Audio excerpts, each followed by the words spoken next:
Hello, John. John, hello. You're the one soul I would come up here to collect myself. So I've heard. Constantine coming up next.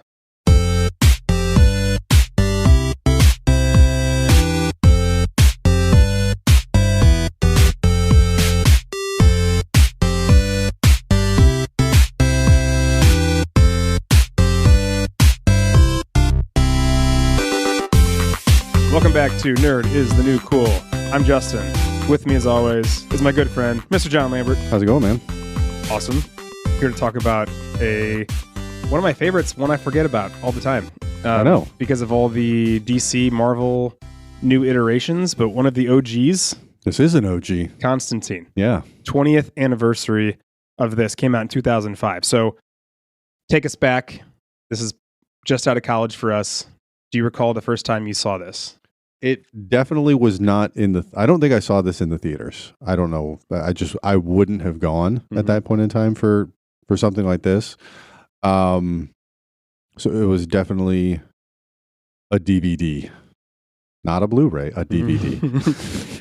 Yeah, I was really sad looking through this and trying to find my DVD of this, and this has been lost to the... I have one. I have it. I have one. I don't have yours. I have mine. Does it have a piece of yellow tape on it? I threw away all the boxes. You better check.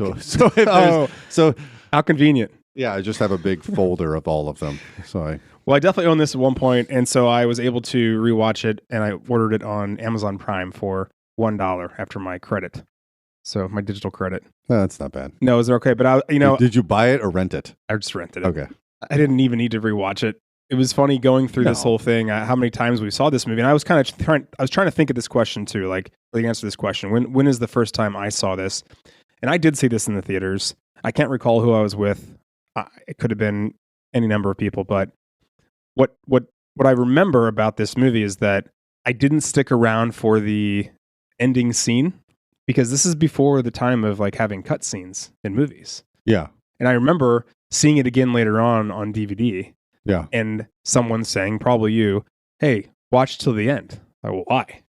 Oh, there's this extra little 30 seconds of basically a preview as to what the second movie would be about if they ever did make one. Right. I just thought that was super fascinating. Do you remember a cut scene before this? End credit scene? I mean, Ferris Bueller's Day Off comes to mind. Right. That's you know what? That's a good one. That's a good one. That one is probably one of the first ones ever. That might be one of the first ones. Like after go away, get out of here, and then Deadpool copied it. Of course, yeah. Well, anyway, that might be the first one. I think it's definitely one. And if I'm going to be completely honest with you, I totally forgot that there was a cutscene and did not watch until the very end. So I do not recall what that cutscene even has in it.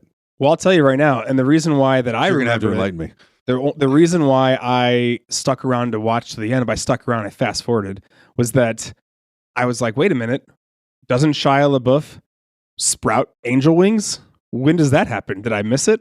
And then I skip forward, and sure enough, he's visiting Chaz's grave, Constantine is, and then he turns around, and there's Shia LaBeouf with the angel wings, and he just takes off into the sky.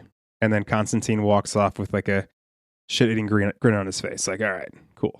That's my boy. He got taken care of. Yeah. So what makes this great? Give me a couple of reasons why.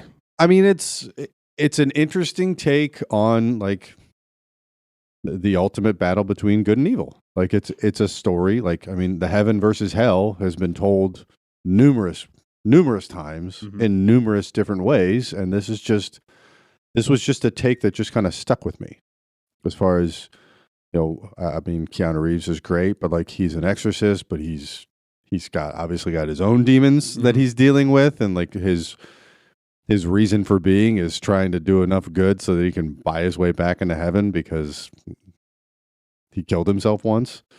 And just kind of the interesting of like the different take of I guess a different way on how the devil tries to take over the earth. Well, not even the devil, I guess the devil's son, but how darkness tries to take over the light of the earth. It was always an interesting take that always stuck with me. Yeah, it's not only good versus evil, it's the varying levels of what is good and what is evil, right? And what is what does it mean to be redeemed? What does it mean for absolution, salvation? All of those things. And is there such thing as a truly selfless act? And you could argue there's just a lot of things that get into, like, you really get into. You could argue that he knew what he was doing at the end of the movie. And so, in fact, is that selfless? And there's a lot of different, theologists that would say there is no such thing as a selfless act. Everything you do is inherently selfish in some capacity. You know what I mean? Like, even if you're doing it, it's very hard to make a decision knowing that it is not going to impact someone else positively. Even if that makes you feel good, that technically is a selfish act. Correct. Right? Anyway, we don't need to get super deep into we're getting into like altruism and yeah. But it is a fascinating movie to think about, and they really explore that concept of again, not black and white, all the different grays and colors. It's a lot of and like talking about the balance and like the people with the light touch and then the dark. I mean, he kind of goes into it in the movie, but like, so they're all walking among us and just no direct contact, but they can just whisper in your ear. They can influence, and it gets you thinking of like, oh, well, yep, because you are every day we're presented with choices of do we do A or B, and it's is there a higher power at play that's convincing me to make decisions one way or another? Not all the time, but sometimes. Or is he just a kid with an ant farm? Or is he just a kid with an ant farm? Well, I mean, but he is. But right. Not everybody that's in our plane. Sure. The half-breeds that John refers to, that are influencing us every single day, apparently. Let's talk about the DC of it too, right? So this is a Detective Comics origin. Yep. I like that it goes back to a simpler time when you didn't need to have these incredibly in-depth backstories. Like, we have no clue. No, you jump right. Why he's doing this. I mean, they kind of talk. They get into that a little bit throughout kind of dialogue. And they do. But like at the beginning of the movie, they jump right in, and I love it. Yeah. Like, talk about grabbing the audience's attention. Like, that's what you're like. It's what you want out of a movie, and it just goes right into it. Like, oh, so it's going to be. Oh, okay, that was interesting. Right. And so you're exploring like his powers and maybe a little bit of his origins as the movie develops. It isn't just a straight origin story, which I think is pretty cool. And they just don't do that very often anymore. No. I mean, they kind of dumb it down for the audience. So let's dumb it down for the audience and talk about Constantine's. Let's talk about John Constantine. Well, his origins a little bit. It's important. It's the first time we've talked about this character, and it's worth noting just a couple things, right? So again, DC Comics, do you know what his original title was? No. His original title was actually Hellblazer. He was an anti-hero that appeared in American comic books. He is definitely an anti-hero. For sure. Yeah. It's created by Alan Moore, Steve Bissette, and John Totleben. And he first appeared in Swamp Thing in 1985. He's like this weird wizard that's like kind of like assisting, he's almost like a sidekick to Swamp Thing. Okay. Which is so funny to think because Swamp Thing just hasn't really caught on recently on the big screen or even on the silver screen. No. So he actually received his own comic in 1988. It was titled Hellblazer. It became the longest running and most successful title of DC's Vertigo imprint. He's basically considered a working class warlock. I'm going to use some real nerd terms here, okay? Okay. So you're welcome. Working class warlock, occult detective, exorcist, and con man from Liverpool, who's stationed in London. They really don't ham up the Britishness of him, but they do that. They do it in different iterations, which we'll talk about in a second. Okay, I was going to say this movie's based in L.A. Yeah, sure. He's definitely American in this one. He is definitely American in this one. He's not in origin. But these are some things that are still definitely run true. Very cynical, deadpan wit, ruthless cunningness, constant chain smoking, and also a passionate humanitarian with a deep desire to make a positive impact. So kind of that is true. A lot of all the conflict. But again, the underlying reason as to why he wants to make a positive impact. Yeah, he won the Eagle Award for favorite supporting character twice in '86 and '87, and has been enlisted among the greatest comic book characters of all times. He's got a ton of different powers that I don't really need to go into. A lot of it is dealing with magic and how he essentially, deals with demons and deals with exorcisms and things like that. Apparently, he can become invisible, create illusions, even time travel. We didn't get to explore that in this Constantine version. No. But he can do all these I'm things. glad they did it the way they did it. Because it's definitely, you know what it is? It's got that like... Because he's an everyman. Like, he's human. He doesn't have any, like, other than having the same gift that Rachel Weisz's character, Angela, and obviously her twin sister have of being able to see the dead. That's it. Mm-hmm. Other than that, he's just a regular guy that has been around long enough and knows the right people to be able to do what he does. So, like, all the little, like, when he, like, opening scene where he's got those symbols, he's just holding them in the light, figuring out, like, okay, what kind of demon are you? Oh, you're that kind of demon. Okay, cool. Done. Like, I've done this a million times. I know exactly what I need. I have a process, and I'm just going to work through that process until I can rip you out of this little girl. If there's a way that, like, mystic sorcery can be considered grounded, I think they do a pretty good job of that. Like, it's a little bit more earth level. Right. It's not Doctor Strange. Correct. Yeah. It's almost closer to Blade a little bit. Yeah. You can kind of be like, all right, I see there's like some fantastical elements here. Yes, there is definitely some elements of like mysticism and all that stuff in there, but you get little pieces of it, but it's not him. It's the people with the angel's touch and the people with the devil's touch, and obviously, Lucifer himself.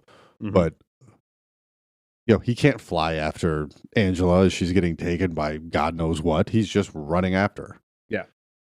Like I said, as much as some type of sorcerer can be considered just a regular guy, that's kind of what's going on here, which I think is kind of cool. A lot of other iterations of Constantine, and I don't need to go into all of these. Obviously, he's very present in a lot of the animated Justice League films that are kind of now on Max and have actually been coming out on. Yeah, I've seen it. I haven't seen any DC of those, Studios for like 2 decades. But a really good iteration of him is a TV show called Constantine, acted by Matt Ryan. He also played the same character in like the whole Arrowverse on the CW. Okay, so he was I heard about that one. Legends of Tomorrow and The Flash, and this guy Matt Ryan voices him a lot in the newer animated feature films.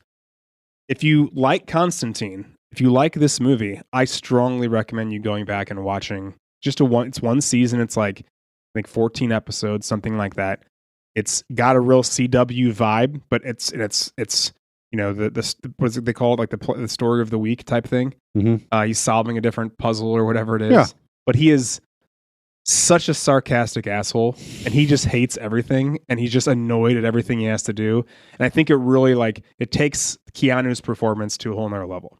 Also because he's British, so maybe that's what does it, or English, whatever you want to call it. Yeah, that could do it. Yeah. So anyway, handful of things he's been in. There's also a lot of video games. Same thing. A lot of them are voiced by Dave Fouquet. I mean, if you look up John Constantine, you'll see a ton of things on IMDb. What else makes this movie great?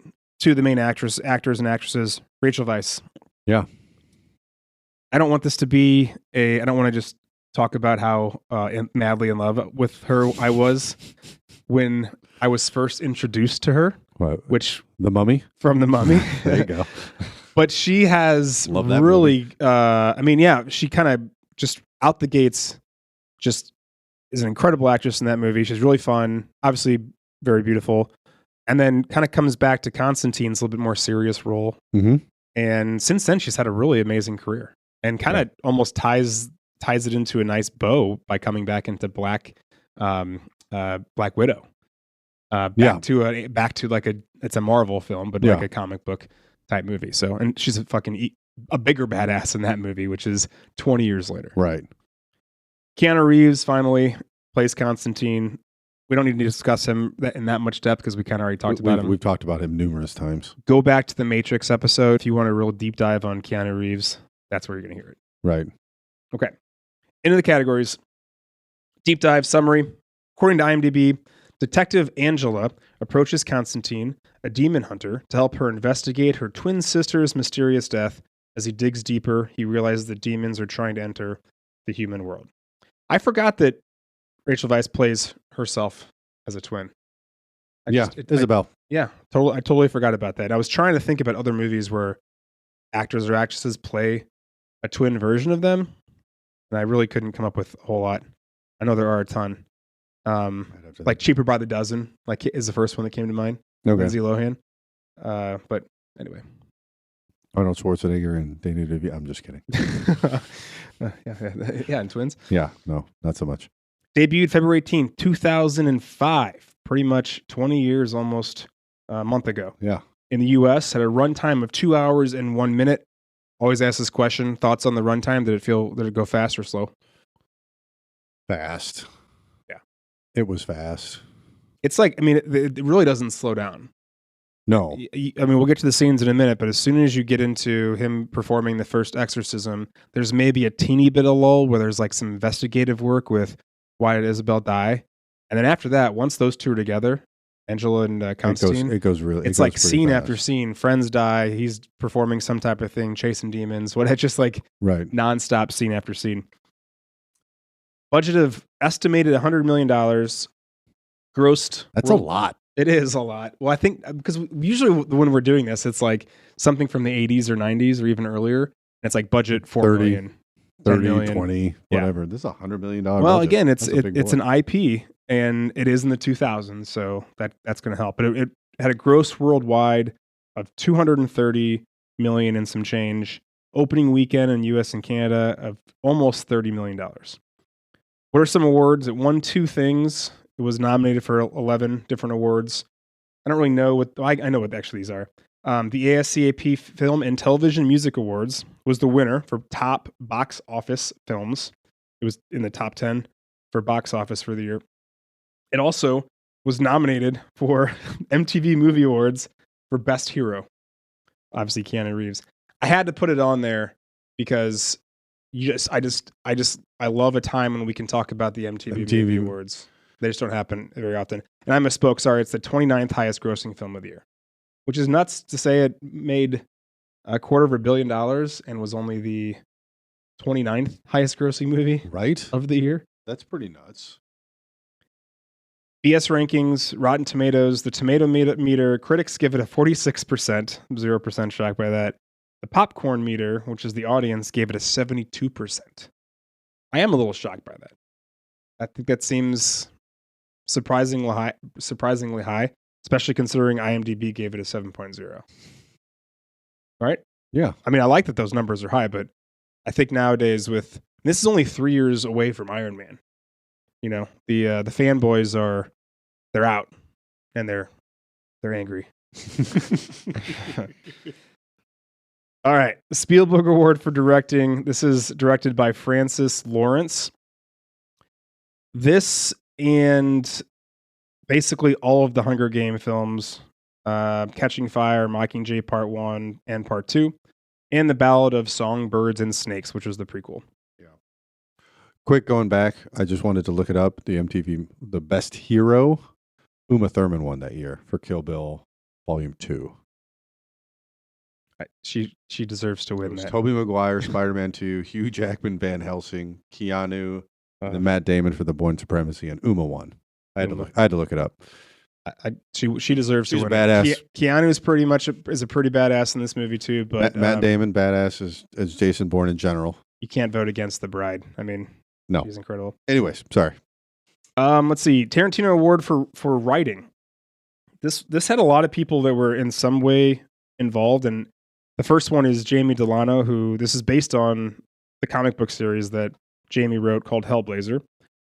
He was an English comic book writer, part of the first post-Alan Moore British invasion, quote, of writers, which started to feature in American comics in the 1980s. So obviously pretty impactful with just comic world. Garth Ennis, too. You've probably heard that name before because not only did he assist writing Hellblazer, he also wrote Preacher, The Boys, Punisher, and Hitman. Those are some pretty big bangers right there. The story and screenplay was written by 2 people, Kevin Broadbent, who also wrote Glimmerman, and Frank Capello, who wrote He Was a Quiet Man. So not a ton of things on their filmography. Okay, now we get to start having some conversation. Tom Hanks, Best Leading Role Award. I put down Keanu and Rachel Weisz. Do you have any other nominees? No, that's it. They're the 2 main drivers. Yeah. I'll go first. Go ahead. It's got to be Keanu. How do you not say Keanu? It's Keanu. Keanu's Rachel Weisz is incredible. great. Yeah. She's amazing, but it's Keanu. Yeah, and I do think, again, going back to the early 2000s, she plays the very typical, the prototypical damsel in distress, right? She's got a little more layer. She's got some little more layers to her. She's a detective. She's a cop. The last third of the movie, or quarter of the movie, is her needing to be rescued. Well, yes, because the plot kind of dictated that. Sure. Of like needing to, and they kind of played into it with the whole bathtub thing, and all of a sudden,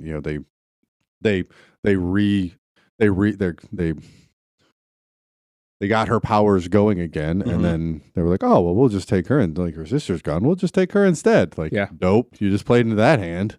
I do like, though, and this is almost contradicting myself, because what does kind of buck that notion is that at the end, it's very easy for them to just start making out and be like, oh, my hero type thing. Yeah. Doesn't happen. No. They both kind of... It was here. They both balk at it. Yeah, but it happens to both of them. She kind of wants it, and he kind of wants it, and anyway. And it's like, I was like, okay, this can't happen. I like that they did that. Yeah, they didn't fall into that old trope. Rules. Other 4 Jacksons. So we got some secondary characters, lots of them in this. And if you want to move some around, please let me know. Shia LaBeouf plays Chaz. He's a character in the comics. Looked it up. He's actually his driver in a taxi cab. Nice. So that was pretty true to character. Digimon Hansu plays Papa Midnight, also from the comics, one of his friends, as much as they can be friends. Sure, yeah. I was going to say acquaintances. Yeah, okay, we'll just say that. I can keep going. Yeah, no, I love it. Max Baker plays Beeman. This is basically his major thing, acting-wise. Pruitt Taylor Vince plays Father Hennessy. I consider him that guy. He's in a bunch of random things. You don't really think about it till you're like, oh, that guy again. Yeah. 108 credits, a couple. City Slickers 2, LA Confidential, Deadwood, and True Blood. So he's like a poor man's Steve Buscemi? I mean, kind of. he's just this guy that pops into random films. He's had a good career. Good for him. In movies, yeah, or TV shows. Tilda Swinton plays Gabriel. She won Best Supporting Actress Oscar for Michael Clayton. Pretty close to this time. And then, I'm not sure if he goes in this category, but we should probably put him in there. Peter Stormare plays Satan. 210 credits. The 2 that popped out for me that I think of first are Fargo and Armageddon. Yeah. But you could put... I mean, he's funniest in Armageddon. He's craziest in Fargo. And he's very well cast in this movie. He's pretty good. He's pretty damn good in this one. Okay, those are my other Jacksons. Do you have any other No, I think that was nominees? No, Okay. that's you. Yeah, that was it. I went first on the last one. Well, because it was so hard. Would you put Gavin Rossdale? I mean, I know we got him in the next one. You could make the argument that he goes up there because it's not like he's just like a token, like, oh, look, that's Gavin Rossdale crossing the street. Like, he's got a role in this and he's in a couple different scenes. So you could make the argument that he's one of the other 4 Jacksons. That's all I'm saying. I think you're probably right, but I put him in the other category because he's the lead singer. Because he's Gavin Rossdale. Again, I know why you put him in there, and Okay. I don't disagree with where he is. I just wanted to at least point that out. He's not just like a. He's kind of a big, kind of a big character. He's kind of a big character. All right, he's not just fine. like You know what? He's No. not just like the token rock star that they gave a role to. Then I think what we need to do is we need to put him in other 4 Jacksons, and we got to put Peter Stormare because he's only in one. He's scene. in one scene basically. He's great. He's but 5 he's minutes at the end. But he's only in one scene. But you hear about him the whole movie. Okay. Anyways, having said that, then Gavin's in that category. Yes. He plays Balthazar, by the way. Yes, he does. Balthazar. I'm gonna go Digimon Hansu. Mm-hmm. I like him. He's so good. I think he's really good. It's believable that he's got all this power. He just has this aura about him that he's got all this power that he just kind of like stopped using. Like he retired. Mm-hmm. He hung up his cleats and was like, I'm done. Like, I could do this, but no, I'm just gonna swear the oath of neutrality and just run a bar with a whole bunch of angels and demons just kind of mingling. And he's got a kind of a welcoming presence, and even near the end, he's like praying for both Chaz and for Constantine, but then he just turns it on. Oh yeah! Like, oh, that dude's fucking scary. Yeah, it's like, no, you don't want to test me, man. He's playing coy a little bit. I still got it. Don't mess with it. Yeah, it's hard not to vote for him. I mean, Tilda Swinton is pretty incredible, and we were kind of talking about this before we started recording that she's 45 at this point, Crazy, which is fucking nuts. Looks amazing. Yeah, and since we're putting Gavin Rossdale in there, I just want to make it on the record that I think he's great in this movie. Oh, he's good. Like he did a really good job. It's absolutely. I hate to say like surprisingly great, but he's a major rock star of the 90s, and you don't think, oh, he'll also be a good actor, and he's a pretty damn good actor. He's really not bad. Yeah, but I Djimon Hounsou is. Hold on, I forgot to mention Shia LaBeouf. Like I have to give him a second. I think he's going to get actually second nod for me. Yeah, because I yearn for a time when Shia LaBeouf was this type of person. I don't want to get into the weeds about things he's done in the last. He's gone years. back. He's gone back and forth. I feel like he's a little unhinged, but he's the perfect level of. He's coming back though. I don't know. I hope so. I don't know, because I watching this movie, I really did. I was nostalgic for this type of humor, wittiness, sarcasm, just fucking quick quips. Right. It's him and Transformers. It's like this time of his Chaz career. And Constantine just kind of like, you can see why they're kindred spirits, because like he's just a little mini version of John. Of like he's just he's this little prick that that drives a taxi cab for him that doesn't take his shit. Yeah, he plays it really well. Yeah, those two have really good chemistry. Yeah. But anyway, Djimon Hounsou. Backup singers, we've already told you who's going to win, but the other person that I wanted to nominate his name is Kevin Alejandro, and he plays Border Patrol. He's uncredited, but when I saw his picture, I was like, I know that dude. He's in a ton of things. He's in True Blood, he's in Arrow, and he's also in Lucifer. Oh, that's fitting. And he's great in all three of those roles. Was this like his first thing ever? It's got to be. It's got to be close. Okay. True Blood is maybe a year or two after this. And Lucifer is pretty recent. Arrow is 10 years old, 6 years old. But anyway, Peter Stormare. Yeah, it's Peter. Yeah. John Williams, category for music. Klaus Badelt, who's done the two people that are involved in the composers basically of this movie. Klaus Badelt has done 89 things. This is the major one. A lot of them were other small TV shows, things like that. Brian Tyler. Lot of newer things. 148 credits. He's raking it in now with those other ones. He apparently, him and Taylor Sheridan must be very close, because he's done 1923, Yellowstone, 1883, not to mention a ton of other TV and film, including Super Mario Brothers, the movie. So, which, like the live action one, or the one that one with John Leguizamo? No, the most recent one. The most recent one. Yeah. With Chris Pratt. Okay. Okay. And Anya Taylor-Joy. Yeah. Yeah. All right. I had to ask. That's fair. And I think I'm right. Scenes to nerd out on. You can correct us if we're wrong. Scenes to nerd out on. I got 11. I know there's a lot more, but I kind of, like always, I feel like I kind of combined them into a couple different ones. So if you want to add more, there's specific smaller scenes you really like, throw them in there. First I got is the Finding of the Spear of Destiny. Kind of really sets the tone. Yep. They're in Mexico, unburies it. The Exorcism, first Exorcism with the mirror. Got that one. I just put nightclub. So it's the first time that they go to the nightclub. Okay. Then I had like the first time they go see Papa Midnight. Yeah.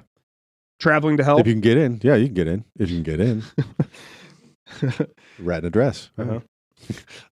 Of course it is. Go ahead. Yeah. The first time he travels to hell. Yep. I wrote Going to Hell. Yep. There we go. John, and then I kind of grouped these two together because it kind of goes back and forth. It's very similar. But put John's Boys Get Killed. Yeah. I listed them separately, but yeah, drinking himself to death and then Beeman. Yeah. Beeman with the bees. Was it bees or flies? I feel like it was flies. Flies? Insects. Producer Justin saying it's flies. They missed a really good pun opportunity there. Is that a pun? Yeah, but does that really fit with the movie? It's not a pun. It's more symbolic, I guess. Yeah. Anyways. Speaking of which, then I put down Fight with Balthazar. I like that scene a lot. Then he picks a fight with Papa Midnight, and it leads to the electric chair. Oh, yep, the chair. And then these last few scenes are all kind of wrapping the movie up. It's kind of like the last act. But the first part of it is the holy water. Yep, killing the half-breeds. Mm-hmm. Then I put Chaz dies and Gabriel reveals herself. Yeah. Lucifer and the sacrifice. Yeah. And then wrapping it up. Then I just put post or end credit scene. Yeah. One I had Angela in the tub where they kind of they kickstart her powers back and like because that was like he's holding her down and she just kind of looks at him. She tries to get up and he's just like Keanu is stone faced in that scene. He's just nope, you're not going anywhere. And then the tub explodes somehow. Whatever. So well, and the next part that kind of tacks onto that is her getting taken by Gabriel. I had taken Angela because that comes after the I wrote the absolution for Balthazar, which was basically, Keanu faking him out. That was pretty cool. And then her getting taken. Yeah. Which that scene, upon rewatching it, is pretty awesome. The way they filmed it, her exploding, and you kind of see the side view of the walls. Right. And he's just diving or jumping in between them. He's just jumping through elevator shafts and all sorts of crazy. That's pretty neat. I'll start. My favorite scene is it's Lucifer and the sacrifice. I love that scene too. I'm going to go the opening exorcism just because I think it sets the tone for the movie so well. He's also so angry. I do love. He's so angry that his cigarette went out. He's so mad. Like that's the whole part. Like he's like, I'm going to leave this here because this is going to be over quick and it takes longer than you expected. Move the damn car. You'd have told me you were going to drop a 300-mile mirror on it. I would have moved it farther. Yeah. That is a pretty good scene. Yeah. So I love, but Lucifer is amazing. Okay. The Heath Ledger Award for scene stealing. Speaking of Lucifer, I mean there's one winner. I do want to put in there Shia LaBeouf though. I think that he goes toe to toe with Keanu. Yep. In a lot of the scenes where the banter back and forth is.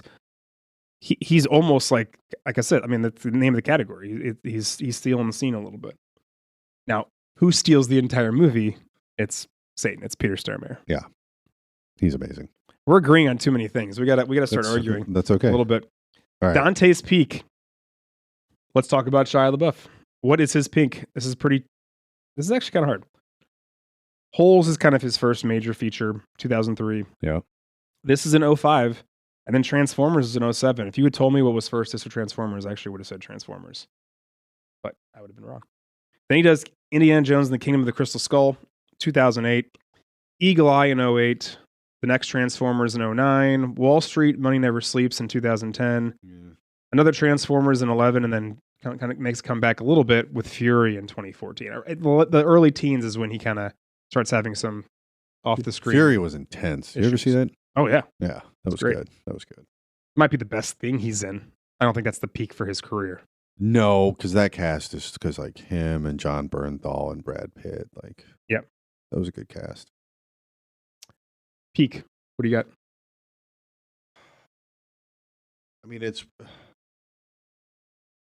I'm going to say Indiana Jones and the Kingdom of the Crystal Skull because, like, that was I feel like that was gonna happen. And then everything just kind of unraveled for him. I don't know if it was personally, professionally, or both. I don't know the history. I just heard some stuff and whatever, but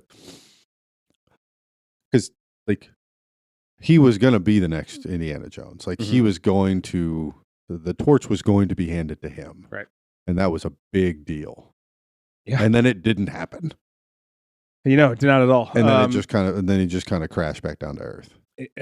I'm trying to think of what's another IP where it's like Mission Impossible, where they were trying to pass off, the new person in charge to Jeremy Renner, and Tom Cruise is like, "Nah, I'm just gonna hang on to this." I'm just or the public said, "Nah, he's not gonna be new Ethan Hunt." I'm just gonna keep doing this. I'm just gonna keep going. And I don't think Harrison Ford was like, "I want to keep doing this." I think just the public was like, "No, I mean he didn't quite do it for us." He's not. I mean.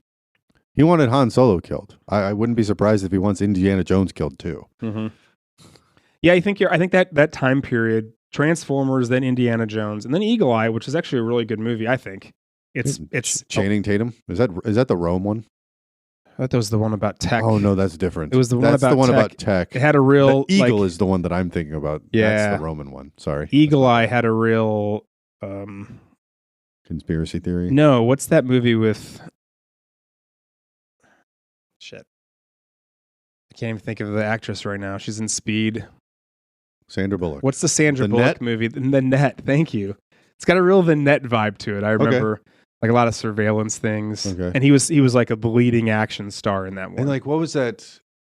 Will Smith, Gene Hackman. Enemy of the State. That. Yeah. Yeah. I got that one queued up. I couldn't think of the I couldn't think of that one. Yeah. Yeah. That kind of movie. Yeah. Very similar vibe. Yeah, I got you. So I think 2008 for sure. Right. And Indiana Jones probably within it. All right. Rachel Weisz. We already mentioned The Mummy, 99. About a Boy in 2002, which I love. Then she wins Best Performance by an Actress in a Supporting Role in 2006 for The Constant Gardener. And I already mentioned also Black Widow comes back in 2021. It's hard not to give it to her for winning an Oscar. Yeah. But I do think if you were to ask people where they know Rachel Weisz from, they're going to say The Mummy. They are. People our age are going to say The Mummy. They're going to say The Mummy for sure. And maybe that's not fair. Because they made 3 of them. Mummy 2 is probably. Was she in the third one? Because I know she was in the first. I think she died or something. Was her character killed off? She came back to life in the. She died in the second one, but then she came back to life. Is that what happened? I think so. Yeah, I'm pretty sure. I haven't watched The Mummies in a while. Which I is haven't sad. watched. I mean, the first one I've watched a gazillion times. Oh yeah, I've watched that one a million times. 2 and 3 a little. 2 was fuzzy. okay. 3 was the. Yeah, I don't know. 3 was the one that was in Japan or China. Mm-hmm. Yeah. So critically acclaimed 06 Constant Gardener. It's got to be 06. For me, it's The Mummy. True story. We already mentioned Keanu Reeves, and we definitely landed on The Matrix. We did as the peak for him. As his peak, yeah. Or it could be the shower curtain here at producer Justin's house. That is probably the peak. Keanu and Yoda. Baby Yoda. Baby Yoda. I'm sorry, Grogu. Baby Yoda. It's not God, not OG Yoda. You're so 2018 before we knew Grogu's name. We just called him Baby Yoda. He'll always be Baby Yoda. Having said that, it's The Matrix. It's close second is the shower curtain, but it's The Matrix. What about just Constantine as a character? I have to say this because I didn't read any of the comics. I haven't seen the TV show. I haven't done anything. Mm-hmm. So I'm going to say this. Yeah. Prove me wrong. Well, in 86, the character wins a bunch of awards. The Eagle Award, which is big in comics for favorite supporting character. I already mentioned this. And I also mentioned the TV show, 14-15. Sadly, the TV show was only on for a year, but I do think that if you were plugged into... Was that after this or before this? 14 through 15. 14 through 15 after. Yeah, right. yeah. And again, his connection... I think it's important to note how big the Arrowverse was for a while there. It had a lot of success. Arrow was on for like 10 years. The Flash was on for close to that. Green Lantern part of that too? No? No. Yes? No? It was Legends of Tomorrow, Arrow, Flash, Supergirl, and then I think maybe one more. Constantine, obviously. But it was pretty big on DC for about a decade or a little bit longer. Yep. Andrew watches all. Yeah, I think personally, if we're talking nerd culture, it's going to be in that time frame. But if you think about as far as overall pop culture, this probably this just because of Keanu. Quoth the Raven, favorite quotes. I'll go first, and you may have to just add the second part to a lot of these quotes. A lot of them are back and forth. Yeah. So this is Gabriel. You're going to die young because you smoked 30 cigarettes a day since you were 15. And you're going to go to hell because of the life you took. You're fucked. That's such a good line. That's a good one. I mean, we got to get, your introduction to him. I think these are his first words that he speaks in the movie. Like, this is Constantine. John Constantine. Asshole. Yep. Kind of a big deal. Constantine says, officially I was dead for 2 minutes. When you cross over, time stops. Take it from me. 2 minutes in hell is a lifetime. Midnight quote, demons stay in hell, angels in heaven. The great détente of the original superpowers. Thanks for the history lesson, Midnight. Satan to Constantine.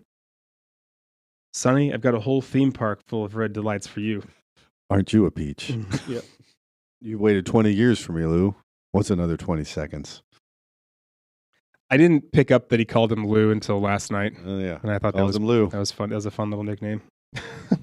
I mean, it's like Lucifer. Lou. Like if like a cartoon character, you see a light bulb go off above my head, that would have been last night watching that. I'm done. Throw some more on there. Okay. I don't believe in the devil. You should. He believes in you. Mm. Like we kind of referenced this one before. God's akin with an ant farm. He's not planning anything. What if I told you that God and the devil made a wager, a kind of standing bet for the souls of all mankind? That's messed up. We could read the whole. What was the one that Satan and Gabriel's like trying to smite him? He goes, looks like someone doesn't have I will smite you in his honor. And then she tries to hit him. And then for some reason she stops. I don't know why. I think he stopped her. I think he must have stopped her. It's like, looks like someone doesn't have your back anymore. Yeah, that's pretty badass. That was a good one too. Oh, it's fun. It's fun when a man beats his wife to death. It's fun when a mother drowns her own baby. And you think the devil is responsible. People are evil, Mr. Constantine. People. Don't end on that one. You gotta. There's some Gavin Rossdale. Word is you're going down. Fresh meat, finger licking good. He's such a creep. He is such a creep, but such a good looking creep. But that's a creepy one. When he puts the spider in the glass, welcome to my life. That was a good one. Going back to before she hits him, son of perdition, little horn. Most unclean. I do miss the old names. I've never heard those names. They're probably in the Bible. I'm sure they're definitely in the Bible. Yeah. And yeah, I mean, there's a bunch of like little ones, like hold the door. I'm going down. Not if I can help it. Again, he's just an asshole. Yeah. We already said there's a bunch of Chaz ones too. Well, I mean, Chaz, like, kind of mock. Well, he kind of copies John. It's like, this is Kramer. Chaz Kramer. Asshole. What? I'm just going to stay here, John. Just stay here? Just stay here? Okay, I'll just stay here. You're canceled. What do we need to get rid of? I didn't have anything. The only thing I said was that at the beginning of this film, and there may be one now, but it was not on Prime or I missed it. There would definitely be a big old warning. There'd be a big disclaimer about suicide prevention, things like that, which obviously there should be. Suicide prevention, and then probably a little bit about religion too, of like, hey, like, oh, maybe, yeah. But that's a big, I mean, yeah, but definitely suicide prevention. Yeah. But other than that, like, no, like, I thought, like, you've got, I mean, there's no reason to change anything. I agree. There was nothing that was like egregious where you're like, oh, that's so super inappropriate in today's. And honestly, now, I mean, it's 2025. You can do whatever you want. Right. I don't want to get back into that, but you certainly can. Nobody cares anymore. So, I'm not canceled. You're canceled. Yeah, I'll say. Another Spider-Man again. Who would be in it if it were remade today? First person, let's recast Balthazar. So Gavin Rossdale was 40 years old. Yes. I got two names. You do. Let's see if I've got the same two. I have four. Remy Malek. Okay. I think he'd be good. Tom Hiddleston. Okay. I was trying to think of like a good-looking, real fucking wise ass, and I guess I kind of did the same thing with Chaz too. But Joseph Gordon-Levitt. Okay, I had him for a different role. Okay. Yep. And then Paul Dano. Okay. My favorite on there is Remy Malek. Yes. Because I think he plays it. He can play a really good. Gavin Rossdale doesn't talk a lot. He's just more kind of menacing there in the background. Yeah. Yeah. There's a couple scenes where he's just there and he's not saying. Well, yeah. I mean, the most devastating scene he's in is when the father's drinking himself. Yeah, when Hennessy death. kills him, when Hennessy drinks himself to death. He's just walking around, with just his watching red grinning. eyes, drinking a water. It's creepy as fuck. Okay, I can see Remy Malek doing that. I had Michael Fassbender.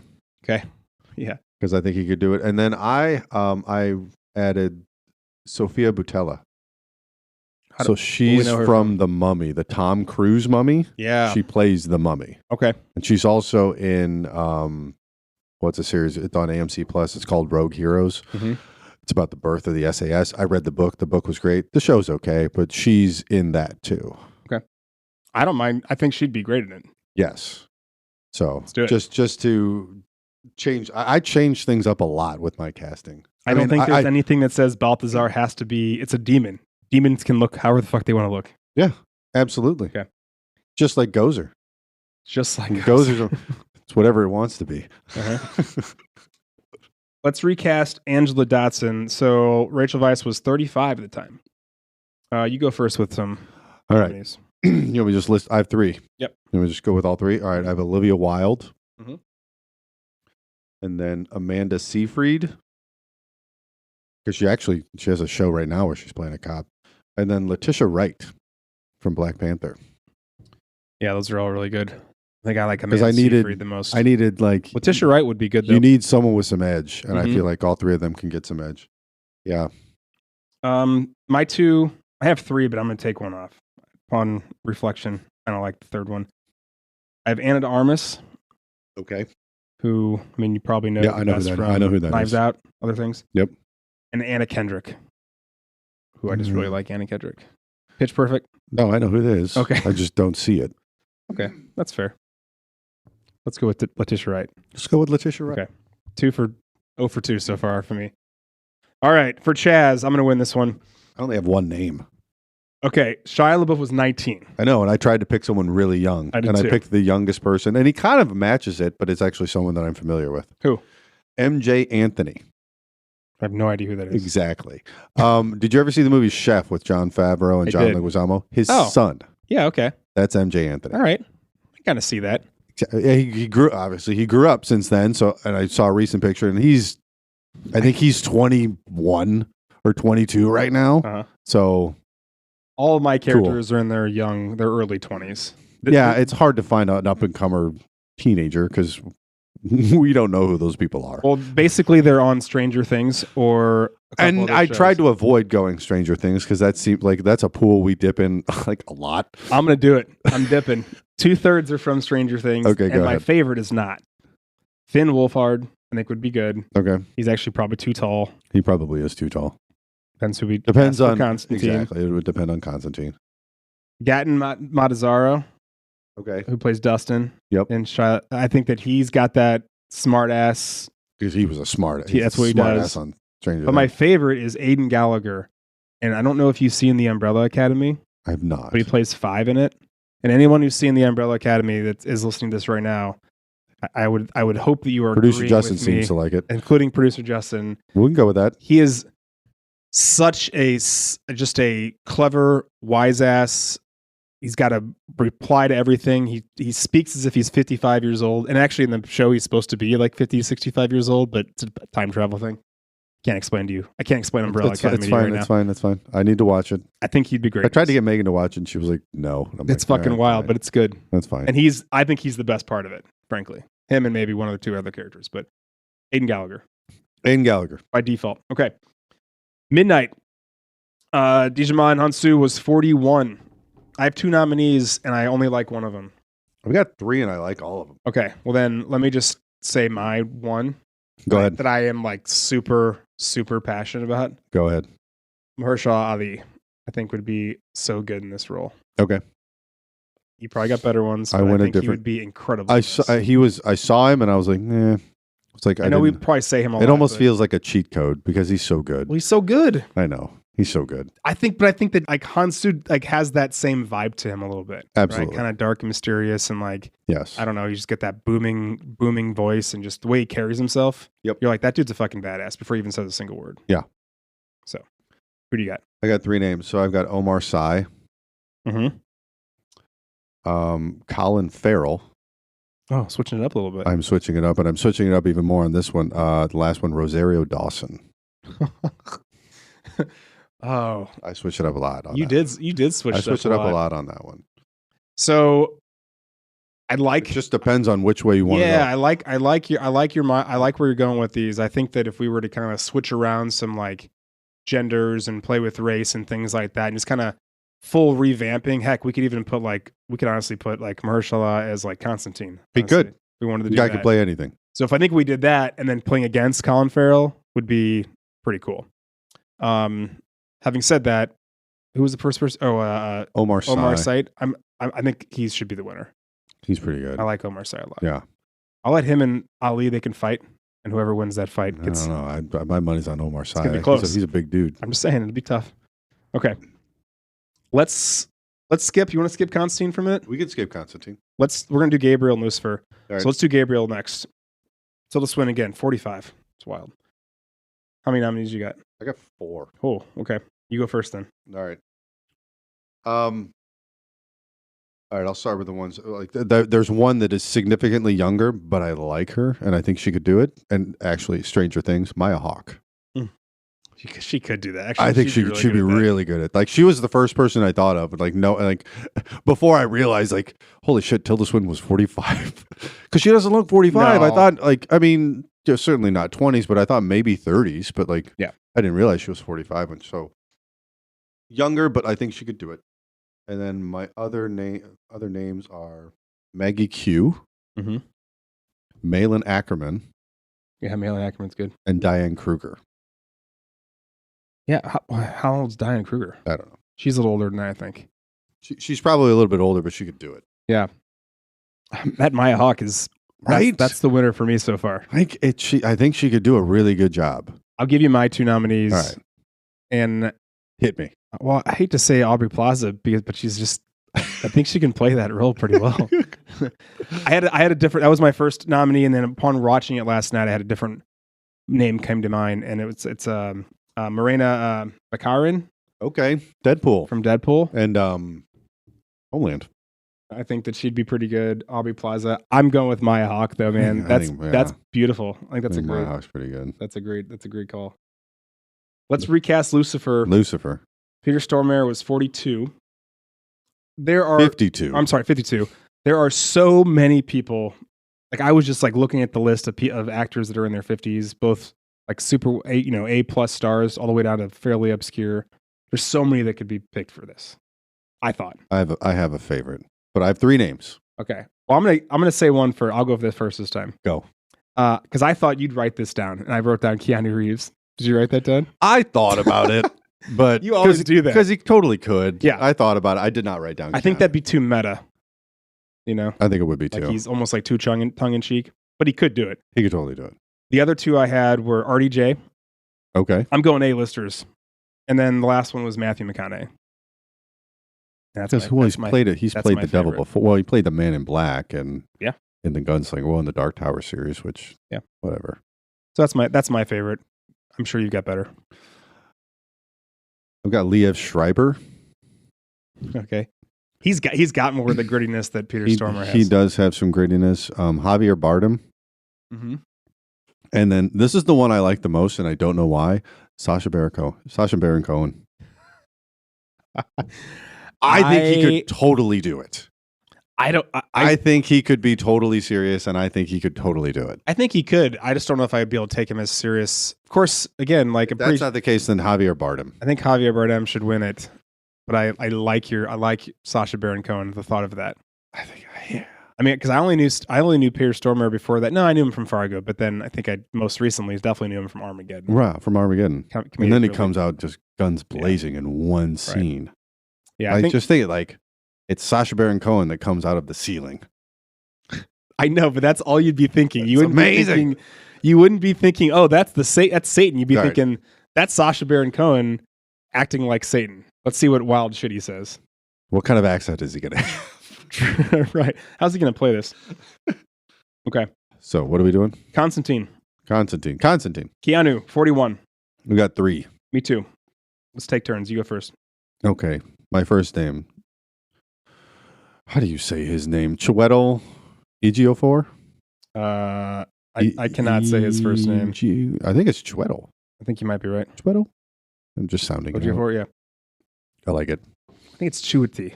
Chuity? I'm sorry. Sorry. I'm reading it like We're looking at producer Justin. He left the room. I'm reading it. It's spelled Chiwetel. So we all know who it is. I'm sounding it out. If that's wrong, I'm sorry. You already mentioned this actor for a different role for Midnight.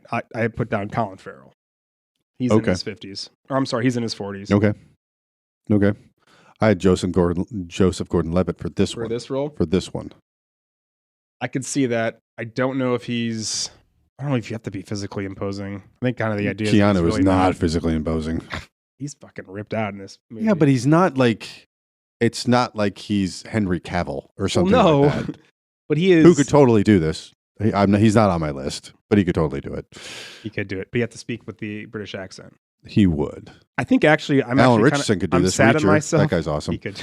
Well, Also physically, he gained 50 pounds for that role. We're getting off track. he just hit people in the head with crosses. He wouldn't actually do any spells though. No. He'd take those brass knuckles and just beat the shit out of people.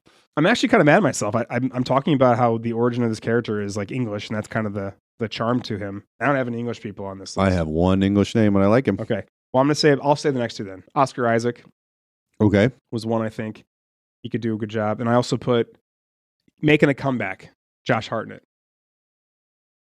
He's in his 40s. I just like you say Josh Hartnett, I think Hollywood Homicide with Harrison Ford. That's okay. That's okay. So my last name was Tom Hardy. Speaking of British. Yeah, I don't know. I think I like Tom Hardy could do a good job too. Who was the first one you said? Chiwetel. Or however you say his name, apparently. I think we go. Chiwetel? I think we go with him because of a multitude of reasons. Because he'd be amazing. I think also he'd be because great. we can't say his name right. I think it'd be great. That's our. I think all of these way guys of saying could do it. Apologies. Let's be honest. Okay. All right. To stream or not to stream, is this better as a TV show? I'm going to say the answer would be yes. I think. I think this is a great movie, but it could absolutely be a TV show. I already mentioned this is a 1000%. really super easy story of the week. You've got him solving different, kind of like a crime show. Yep. It lends itself super well to this character. So Totally. I would say yes. Totally. Tomorrow's another day. Well, no, I got. Oh, you got more for I got more thoughts on that. Okay. So it could totally be that, but then the undercurrent of the entire series would be Lucifer trying to make his promise. You know, the last thing he says to him is like, "I'm going to make you prove that your soul doesn't belong in hell." So the constant temptation and the constant, shenanigans or whatever you want to call it, that Lucifer's going to throw at John to make him prove that he is good, that he deserves absolution, deserves to go to heaven, and he's not going to come back to hell because he's not going to give up. So I know there's a like better term for this, underbelly. but I'm just going to compare it to another DC property. So like Smallville. So like every episode, you've got maybe some other power he's demonstrating or some other bad guy, but there is always like an underlining story. Exactly. Arc through every season. Exactly. And you get a little snippet in every episode. Yep. And then it kind of culminates in some type of finale and then kind of next big change. And I even went so far as to saying like this movie could have been season 1. Oh, sure. Like it ends with that Lucifer, and then it just keeps going to where John just keeps doing. I put episode 1. I put John keeps doing what he does best. Yeah. Because there's obviously still a need. Devil's still out there. Yeah, I think it's a great idea. Tomorrow's another day. What happens next? I don't know. I hope John and Angela continue some type of. It doesn't need to be a romantic relationship, but some type of partnership, some type of relationship in some capacity. I said they had a kid, or even that. Like that could be one other extreme. But either way, I think they're partnered in some capacity. I think that maybe that even is like a storyline up throughout 2 or 3 seasons of them kind of working together, which actually happens in Lucifer. Sorry, spoiler alert for Lucifer. I don't know. You can watch that on Netflix. But same idea. Like you've got this anti-hero working with a police officer. Don't really need to, but giving you these crimes and access to like crime scenes and things like that. And then the relationship kind of builds from there. Yep. Did you know that there's a Constantine 2 currently in production? I know, like I've seen clips of Keanu on like the couch at talk shows, and they've asked him like, which character would you want to play again? And he says this one. It's in production. I think that they are, if they're not filming it, they are like about to start. They're writing it. And there are 2 people. No, it's past that point, I believe. There's 2 people that have been cast for it. Recast. Peter Stormare. And Keanu Reeves. Baby. Hell yeah. So your wishes may come true as far as what is Satan going to be doing to Constantine. Yeah. We may find out. Yeah. But so the kid aspect of they have a kid, and the kid turns out to be just as powerful a psychic as I said I said it's going to be a daughter, and follows in her father's footsteps and becomes kind of learns the tricks of the trade and becomes an exorcist. But then, going back to what we were just talking about, that's just adding another wrinkle because that's another target for Lucifer to tempt John. Tempt is probably the wrong word there, but sure. Yeah. Definitely. Come to the dark side. Yeah. We've got cookies. Put you in a situation where you have to possibly do something bad to save someone. Exactly. And then you're going to hell. Yeah. Yeah. But again, if you did it for altruistic reasons, in fact, I don't know. It'd be fascinating to watch. Yeah. Nerd facts.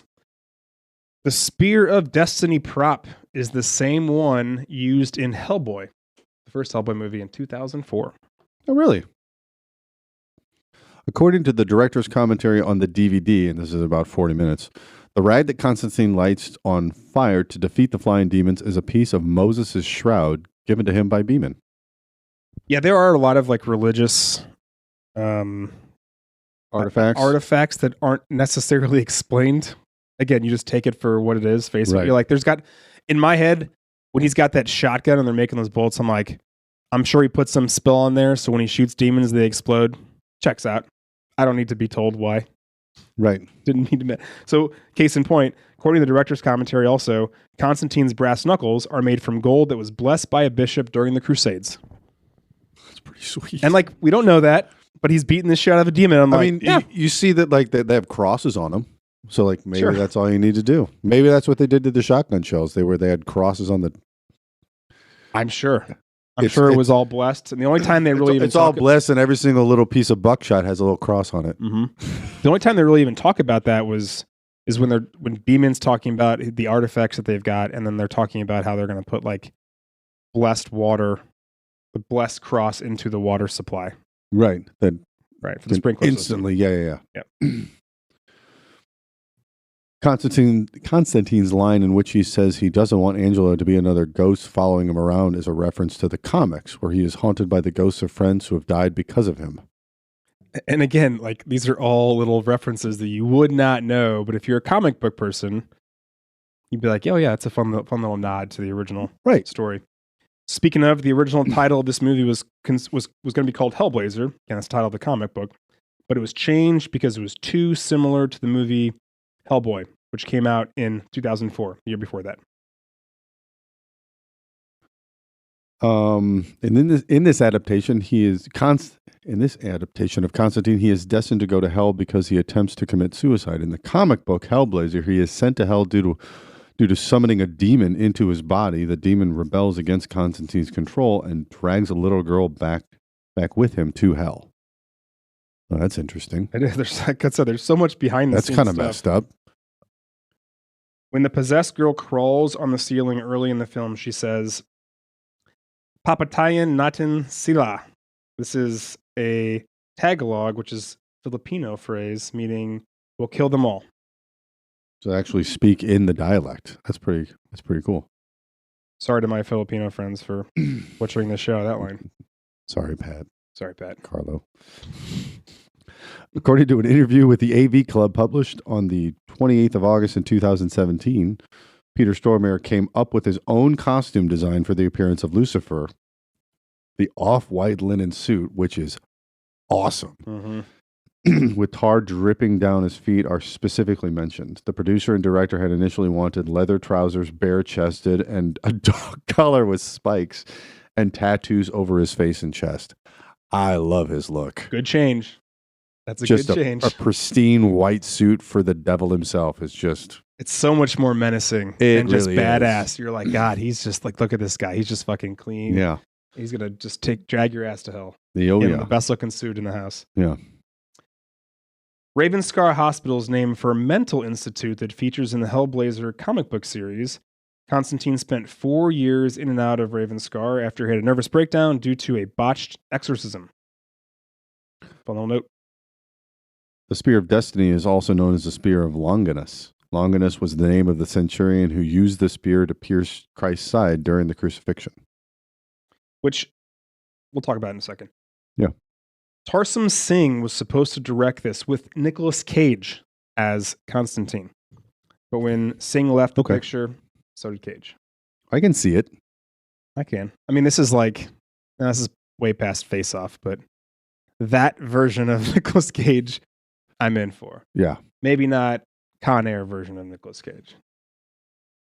Not so much. Aside from Constantine, the only other characters to survive the transition from comic to film are Ellie, a demoness mostly cut from the original theatrical release. She's in some of the the bonus content. Papa Midnight, Jazz Kramer, and Gabriel. All the other characters were invented for the film. I was going through the list of all of the Constantine, like antagonist, protagonist, partners, aliases, whatever. There is a fucking shit ton.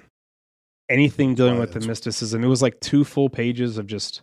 That's why it could have been a good TV show. Still could be. Still could be. Still could be. The lighter Constantine uses during the film was created as a real lighter by the Zippo company, depicting Saint Benedict around the case. Oh. I don't know if we ever got a close-up of the lighter to be able to see that. Only maybe when like Satan's lighting it for him. I do appreciate the fact that like every time he lights it, like he does it, like he doesn't just flip it open, like he does it with like a trick or something like we used to do. The cool way we used to do it. Yeah. We look so neat. I do appreciate that. The cigarettes that Constantine smokes in the movie are not real Chinese-made cigarettes. The name means Yangtze River, and the package was a prop specifically designed for the film. Yeah, and that's what he does. He smokes tons of cigarettes in the film and also in the comic books. And he's actually seen smoking 13 cigarettes, which people generally regard 13 to be an unlucky number. Yeah. Mostly hotels who don't have the 13th floor. Besides being addicted to smoking cigarettes, he is seen drinking Ardbeg, an Islay single malt Scotch whiskey with a powerful smoky flavor. I feel like we just had something that was Ardbeg flavored. Or just an Islay. Just an Islay. Like drinking a campfire. I just can't do it. No, it's not my jam. A life-size replica of Rachel Weisz was made and used as the corpse of Angela Dotson's twin sister Isabel, whose death seemed suspicious to Angela, obviously. Oh, so like when she was investigating her death, like right after she died? Yeah. Oh. There's a zoom in the morgue, I believe. Yeah. Yeah, there's one there too, yeah. The character of Father Hennessy is a mixture of 3 of Constantine's allies from the comic book. They are Nige Archer, who is a psychic, Rick the Vic, who is a priest, and Heder, who is a portly substance abuser, and, like Hennessy, are all killed for being associated with Constantine. Mm-hmm. Yeah, I recognize all those names. Looking up all the... Yeah. Okay. From the deep wiki dive I did. In our nerd thoughts, did we learn anything? Well, I mean, were you aware? I know you're not Catholic, but were you aware of the Spear of Destiny? Probably not. So it's also called the Holy Lance, and it again is the legendary Christian relic. It's the spear believed to have pierced Jesus' side during the crucifixion. Crucifixion. What did I say? Crucifixion? Yeah. It's made up a word. During the crucifixion. Jesus, I am Catholic. But its existence... Swearsies. Yeah, and authenticity are debated. There's actually no proof of its real status. It's kind of like a lot of the relics that have been tossed around as found during the Crusades and a little bit probably during Nazi Germany as well. Right. So like the Ark of the Covenant. I did like that little nod, the Holy Grail, when they're opening it up and it's wrapped in shrouded in a Nazi flag. Yep. Made it believable. Well, as believable as it could be. I've got a couple things. Okay.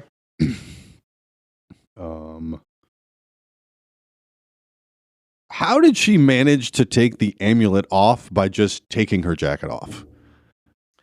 Yeah, I don't know. That's a weird way to take off a jacket. That's a weird way to take off a jacket, of having something literally go over your head when you're just taking off a jacket. The only guess is I've noticed that forever. Maybe the chain popped. That's kind of a little... That's kind of weird, too. It's a pretty shitty chain. Yeah. I think an amulet that's keeping you from, like, spiritual powers or whatever. One, you're going to want to make sure it's on, I guess. I would think so. And 2, like, how the hell does it come off by taking off your coat? Yeah. That's not how necklaces work, generally. That's true. That's always bothered me. That's bothered me for 20 years, damn it. You know what didn't bother me? What actually made me question how much fun it would be to dress up like a demon or be able to wear like the prosthetics of a demon and just act like a fucking raging crazy person. I don't know why. Oh, just for a day? Yeah, like as an actor or an actress, right? You're like, you get to have all these prosthetics on. You get to have all this makeup or whatever. And you get That's called, you know what that is? That's called cosplay. Well, that's exactly what that's I'm called. into it. I think that'd be freaking Pick cool. a character and then go to Comic-Con dressed as whoever. And but it's not just the dress part. It's also, you need to act like an absolute fucking lunatic. And we're here for it. Yeah. I think that'd be fun. As an actor. Acting. Sorry. That was all I got. Oh, okay. So, final thoughts, current legacy. I think that we've kind of already addressed a lot of this, but it's certainly a movie that, I mean, I think it harkens back to a time of the simplicity of these IP films, maybe thinking perhaps we'll have a sequel, but not needing to tie it into this grander universe. And I think I don't know. I think we're maybe missing that a little bit in current IP. Well, and then like what you said before, like treating the audience like they have a brain. Yeah. And that's what this, like, I mean, you dive right in. You have no idea. I mean, it's like you go back to 2005, like you've seen a preview. Mm-hmm. Even so, like you really don't know much about what's going on, right. And you just get thrown right into the mix. If you know about the comics, you get all of the subtle nods, but you don't need to know about the comics to understand what's going on. No, you don't, and how the plot's like. Because it does a good job of bringing you along. Like you get a little bit of tidbits of backstory here and there, but it doesn't like stop and take a break. Right. And you have like a flashback scene because you're idiots and we need to spell it out for you. Like, nope, we're just going to feed you little morsels and you can just figure it out. All this crazy dialogue and exposition. But we're going to keep this plot going. We're going to keep this train rolling because this is a fast 2 hours. Yeah. I love it.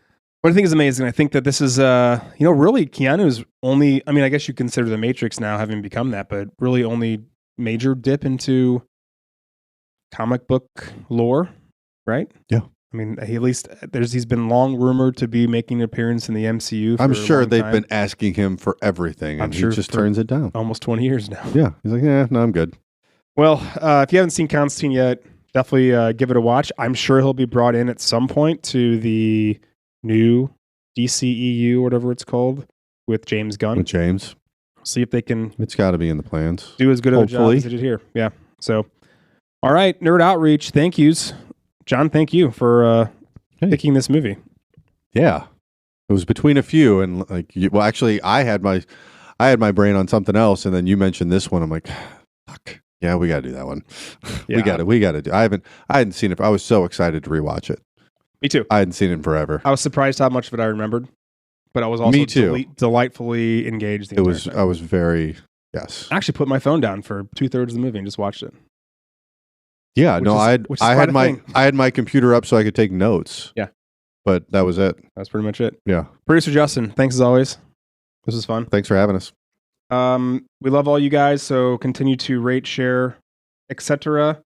Obviously, all the socials, you can find all of our information, pictures, links, and also watch/listen wherever podcasts are found and on YouTube and Spotify. Next episode, we are going to be talking about Dags. You like Dags? I like Dags. I like dogs too. Snatch. Like caravans more. Snatch, which is a freaking amazing movie from the early 2000s. So look forward to that guy. Yeah. I could just sit here and quote Snatch for the next 20 minutes. I don't even know if it's one of those. It's like I don't need to rewatch it, but I just want to. Mm-hmm. But again, like there's probably some subtle things that we're missing. Yeah, exactly. But we've seen it enough that there's. Very subtle. Need a shite. Okay. Well, and there's one more. So there's one more thing I did want to mention that there was a missed opportunity with our last episode, Fight Club. Okay. Oh, speaking of Brad Pitt. And I think we were actually going to do. I think I was recommending doing Snatch for this one, but then we chose, rightfully so, Constantine. For the Fight Club episode, I didn't get a chance to reach out to you before you posted it in time. But what I wanted you to do was, or at least my idea was have our teaser was, first rule of Fight Club, you don't talk about Fight Club. The second rule of Fight Club is you do not talk about Fight Club, and then end it and post that and leave it out there for like a day and then post the actual episode just to mess with people. Oh man. Yeah. Missed opportunity. That would have been good because it would totally, and then just roll the credits. Mm-hmm. Would have been amazing. God. Wasn't clever when I was posting that on. That's all right. Monday night. I didn't think you were going to post it that fast, and I didn't get a chance to reach out to you. But I wanted to mention it. Let's just take I it wanted down. to mention We'll it just take on it down air. now. Yeah, just take it down. No. All right. Well, thanks for listening, everybody. Yeah. Thanks, everyone. Until next time. Bye-bye.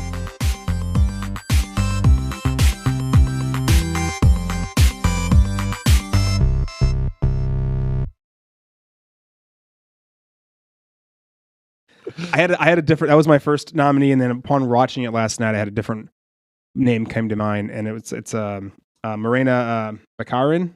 Okay. Deadpool From Deadpool and Homeland. Yeah, Homeland, and I think most people I knew her from old Homeland school.